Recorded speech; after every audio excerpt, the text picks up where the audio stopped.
അപ്പം എല്ലാവർക്കും good morning. ഇന്നൊരു പുളിശ്ശേരി ഉണ്ടാക്കാൻ പോവുക. ഇച്ചിരി ഒന്നുമല്ല, ഒരു 50 പേർക്കാണ്.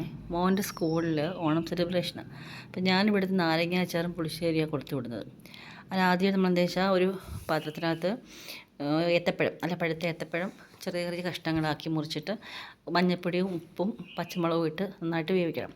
എന്നിട്ട് തേങ്ങ 2 തിരുമ്മി, ജീരകം, ചുവന്നുള്ളി, പിന്നെ മഞ്ഞൾപ്പൊടി, ശകലം മുളക് പൊടി ഇട്ടരച്ച്, കുറച്ച് കുരുമുളക് ഇട്ടരച്ച് വെക്കണം. കുരുമുളക് കുറച്ച് മതി.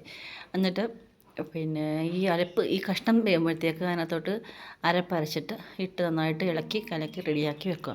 അതിനകത്തോട്ട് പിന്നെ അപ്പം തന്നെ കടുക് വറുക്കാനായിട്ട് അപ്പുറത്തൊരു ചട്ടി വെച്ചിട്ട് അത് പിന്നെ കടുക്, ഉലുവ, വറ്റൽമുളക്, കറിവേപ്പില, ചുവന്നുള്ളി, വെളുത്തുള്ളി എല്ലാം കൂടെ റെഡിയാക്കി വെക്കുക. ഇഞ്ചി, പച്ചമുളക് എല്ലാം കൂടെ വെക്കണം. ആദ്യം കടുക്, പിന്നെ ഉലുവ, പിന്നെ ചുവന്നുള്ളി,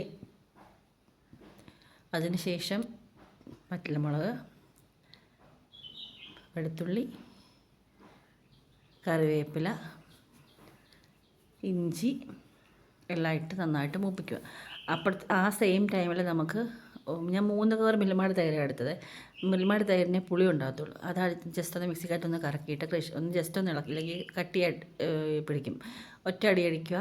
എന്നിട്ട് അതിലൊഴിക്കുക. അരപ്പിന് കൊടുത്ത് അരപ്പൊന്നും തിളയ്ക്കാൻ പാടില്ല. അരപ്പിനകത്ത് നമ്മൾ കുറച്ച് കുരുമുളക് പൊടി ഇടണം, കുറച്ച് ഉലുവാപ്പൊടി ഇടണം, ഒരല്പം കായപ്പൊടി ഇടണം.